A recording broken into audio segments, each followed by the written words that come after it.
ఎంఎంటీవీ channel ఈరోజు ఏదైతే Congress party గ్రామ సభల పేరిట గందరగోళాన్ని సృష్టించుతున్న వైనాన్ని చూస్తున్నాం.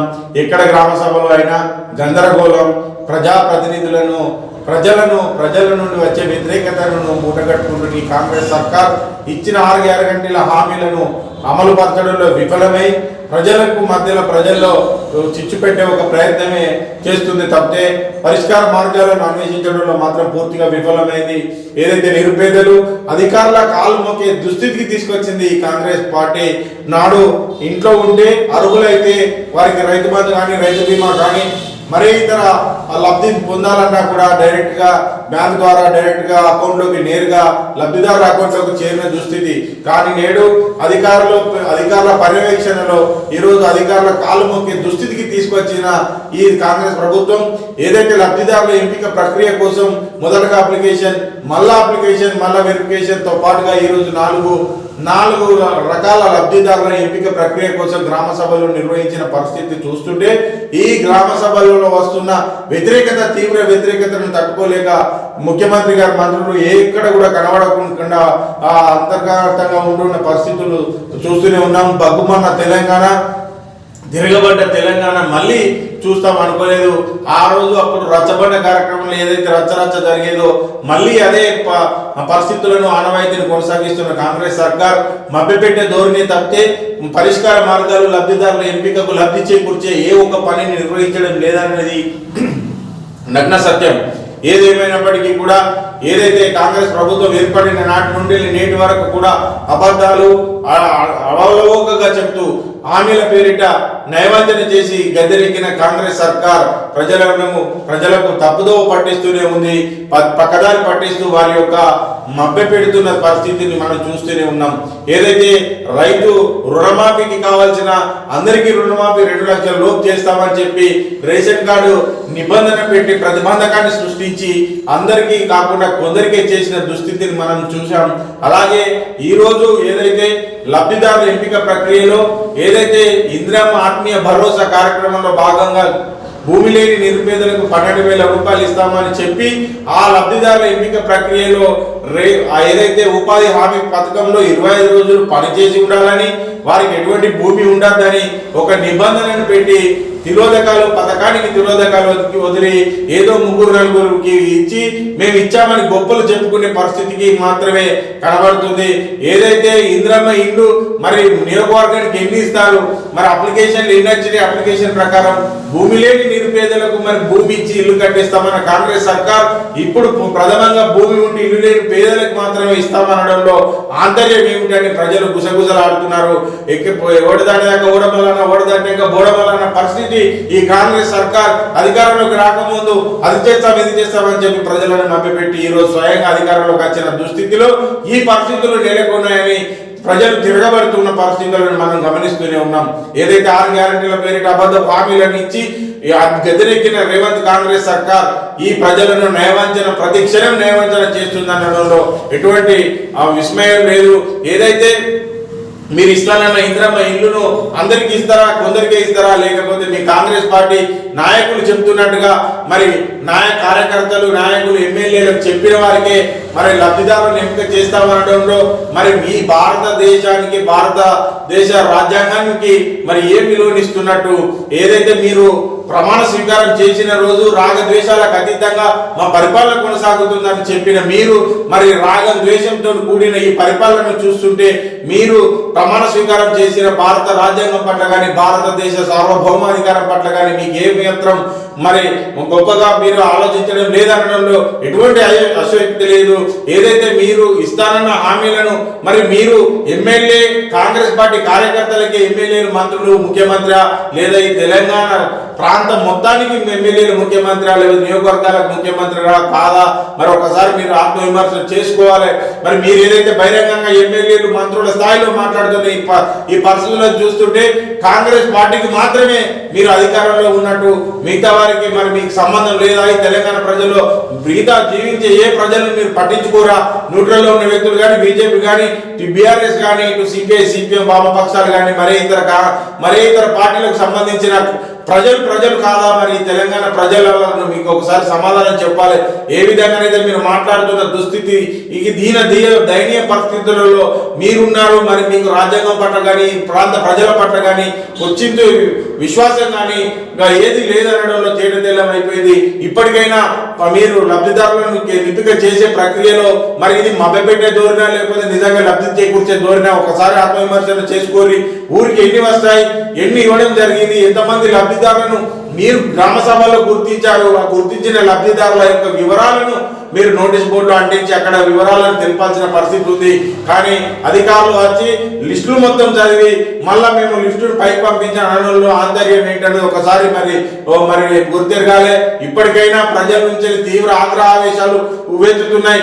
ఈ ఆగ్రహావేశాలు మరి తిరుగుబాటు వరకు వెళ్ళడం వరకు మీరు వేచి ఉండద్దని, నిజమైన అర్హులైన లబ్ధిదారులకు లబ్ధి చేకూర్చే విధంగా నిర్ణయాలు జరగాలని మరి బీఆర్ఎస్ పార్టీ పక్షాన కోరుకుంటున్నారు. అలాగే ఏదైతే నిజమైన లబ్ధిదారునికి లబ్ధి చేకూర్చే విధంగా నిర్ణయాలు జరిగి మభ్యపెట్టే ధోరణి కాకుండా నిజంగా ప్రక్తకాలు కింది స్థాయికి అందే వరకు చూడాలి. మరి ఏదైతే మీరు ఇందిరమ్మ ఆత్మీయ భరోసాలో 12,000 అన్నారు, మరి రైతు ఏదైతే ఉందో దానికి సంబంధించిన విషయాలను వెల్లడించడం లేదు, పూర్తి స్థాయిలో వెల్లడించాలి. అలాగే కౌలు రైతుకు ఇస్తానన్న హామీ ఏమైంది? మరి కౌలు రైతుకు 15,000 రూపాయలు ఎప్పుడు ఇస్తారు? అలాగే మరి కొత్త పెన్షన్లు కానీ కొత్త రకమైన పెన్షన్లకు దరఖాస్తు స్వీకరణ జరిగిందా లేదా? కొత్త పెన్షన్లు ఇస్తారా ఇవ్వరా? మరి దీనిపైన స్పష్టత లేకుండానే ఈ గ్రామ సభల నిర్వహణ జరుగుతుంది. కాబట్టి ఇది లోపభూయిష్టంగానే ఉంది, ఇది అమలు అయ్యే విధంగా లేదు అని దీనిలో పూర్తి స్థాయిలో ఏది ఆ ప్రజలకు లబ్ధి చేకూర్చే విధంగా లేని నిర్ణయమేనని, ఇది మభ్యపెట్టే ధోరణేనని సుస్పష్టంగా కనబడుతుంది. ఏదైతే గ్రామ పంచాయతీలలో ఎన్నికల నిర్వహణ కోసం మాత్రమే అడావుడు చేస్తున్నట్టుగా కనబడుతుంది. ఒకవేళ గ్రామ పంచాయతీలో ఎన్నికలు నిర్వహించాలంటే గ్రామానికి సంబంధించిన బీసీ డిక్లరేషన్ కు సంబంధించిన విషయం ఏమైంది?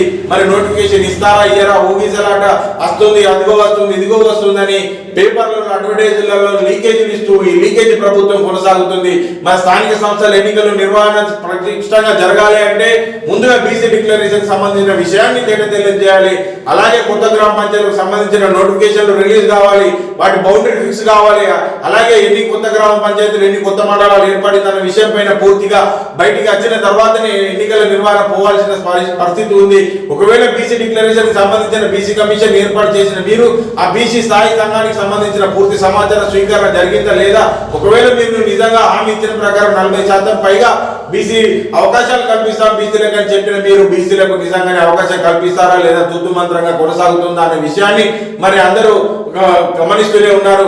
ఏదైతే జాజుల శ్రీనివాస్ గౌడ్ గారు ప్రకటన చేయడం జరిగింది, జాజుల శ్రీనివాస్ గౌడ్ గారు బీసీల కోసం ఆర్నిషలు పోరాడుతున్న వ్యక్తి, బీసీ ఉద్యమ నేత, బీసీ నాయకుల కోసం, బీసీ ఉద్యమకారుల కోసం, బీసీ రాజకీయ అస్తిత్వం కోసం ఆయన నిరంతరం కొనసాగుతూనే ఉన్నారు.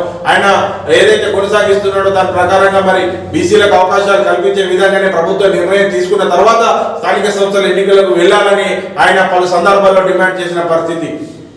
మరో విషయానికి వెళ్తే ఏదైతే అంకెన పల్మలకు సంబంధించిన నిరుపేద భూములను డక్కన్ సిమెంట్ ఫ్యాక్టరీకి కట్టబెట్టిన దుస్థితిలో ఏదైతే జరిగిన అవకతవకల పైన మేము స్టాండింగ్ కమిటీ వేస్తాం లేదా సిబిఐ తోని ఏసీబీతోని విచారణ జరిపించే లబ్ధిదారులకు అన్యాయం జరిగిన వారికి న్యాయం చేసే విధంగా ఓ కమిటీని వేస్తామని చెప్పి ఇప్పటికీ ఇన్ని నెలలు గడుస్తున్నా దానికి ఊసే లేదు, అత్తాపత్తా లేకుండా పోయింది. మరి ఎప్పుడు ఈ పదవి కాలం కొనసాగేంత వరకు హామీ అలాగే నిలిచిపోతుందా లేదా అనేది అక్కడ ప్రజలు గుసగుసలాడుతున్నారు. మరి నిరుపేద ప్రజల రైతుల యొక్క భూములను లాక్కున్న యొక్క పెద్దదారుల నుండి తీసుకొని వారికి ఇస్తానని హామీ ఇచ్చిన ఈ మంత్రి నియోజకవర్గ ఎమ్మెల్యేగా మంత్రిగా ఉన్నటువంటి శ్రీధర్ బాబు గారి హామీ వరకే గుడ్డదాఖలు అవుతుందా లేకపోతే కార్యాచరణ రూపొందిస్తుందా లేదా అనేది అక్కడ బీఆర్ఎస్ పార్టీ ప్రశ్నిస్తున్న సందర్భం. ఏదైతే మీరు ఇచ్చిన హామీ ప్రకారం మరి ఎంక్వైరీ జరిపి నిజమైన వారికి ఆ భూమిని చేకూర్చే విధంగా నిర్ణయం జరగాలి తప్పితే ఇప్పటి వరకు దాని ప్రకారం ఒక ముందడుగు వేయలేదని అక్కడ ప్రాంతంలోని ప్రజలు కానీ బీఆర్ఎస్ పార్టీ కానీ ప్రశ్నిస్తున్న సందర్భం. మరి మంత్రి గారు ఎంక్వైరీ పేరిట ఎంక్వైరీ కొనసాగుతుందా లేదా? మరి నిజంగా లబ్ధిదారులకు లబ్ధి చేకూర్చుతారా లేదా? వారికి ఏ విధంగా మీరు సహాయ సహకారం అందిస్తారా అనే దానిపైన మీరు పూర్తి స్పష్టత ఇవ్వాల్సి ఉంటుంది. ఏదైతే మనం నిన్న కాంగ్రెస్ పార్టీ గాంధీ భవన్ లో చూసిన సందర్భాన్ని చూస్తే నవ్విపోతురు గాక నాకేం సిగ్గు అన్నట్టుగా చందంగా తయారైంది. ఎక్కడ ముఖ్యమంత్రి గారు నోటికి వచ్చినట్టు ఆ పౌరుష పదజాలతో ప్రతిపక్ష పార్టీలపైన విమర్శిస్తూ రాజ్యాంగబద్ధ పదవిలో ఉండి మరి రాజ్యాంగేతర పదాలను పౌరుష పదజాలను ప్రతిపక్ష నాయకులపైన ప్రశ్నించిన వారిపైన గుప్పిస్తున్న పరిస్థితులలో ఏదైతే యూత్ కాంగ్రెస్ నాయకులు నిన్న గాంధీ భవన్ వేదికగా కొట్టుకున్న సందర్భాన్ని చూస్తుంటే నవ్విపోదురుగా నాకేంటి సిగ్గు అన్న చందంగానే తయారైంది. ఏదైతే ఆదర్శంగా నిలవాల్సిన అధికార పార్టీ రోడ్డు పైన బాహాబాయిగా పోరాటం చేసుకుంటుంటే వీధి కుస్తీ పట్టుతున్న పరిస్థితులలో వారి పార్టీ యొక్క పరిస్థితి కానీ ఆ పార్టీ అధికారంలో ఉండి రాష్ట్ర ప్రజలకు ఏం నెరవేరుస్తుందనే పరిస్థితిని మనం ఒకసారి అంచనా వేసుకోవాల్సి ఉంటుంది. ఏదేమైనా కొనసాగించాల్సిన పథకాలను కొనసాగించి ఏదైనా మంచి పథకాలను కొనసాగించాలని మరి మొన్నటికి మొన్న చూస్తే ఏదైతే ఉజ్వల పథకం కింద గ్యాస్ 500 రూపాయలకు ఇస్తామని చెప్పి మిగతా అమౌంట్ మీరు కట్టిన తర్వాత మీ అకౌంట్ లో జమ చేస్తామని చెప్పి ఇప్పటికీ 2-3 నెలల నుండి ఏ ఒక్క లబ్ధిదారులకు అమౌంట్ యాడ్ కావడం లేదనేది మా దృష్టికి వచ్చిన సమాచారం. ఒకవేళ దానికి సంబంధించిన బడ్జెట్ కేటాయింపు లేదని లేదా అమౌంట్ పడట్లేదని మహిళలు ఉవ్వెత్తున వేస్తున్న నిరుత్సాహాల మధ్య మీరు నిజంగా ఆ పథకాన్ని ప్రారంభించి ఇప్పటి వరకు మరి ఎందుకు ఆగింది, ఎక్కడ ఆగిందని పర్యవేక్షించుకోవాలి. లబ్ధిదారులకు మీరు ఇచ్చిన హామీ ప్రకారం ఆ లబ్ధి చేకూర్చే విధంగానే ఉండాలి.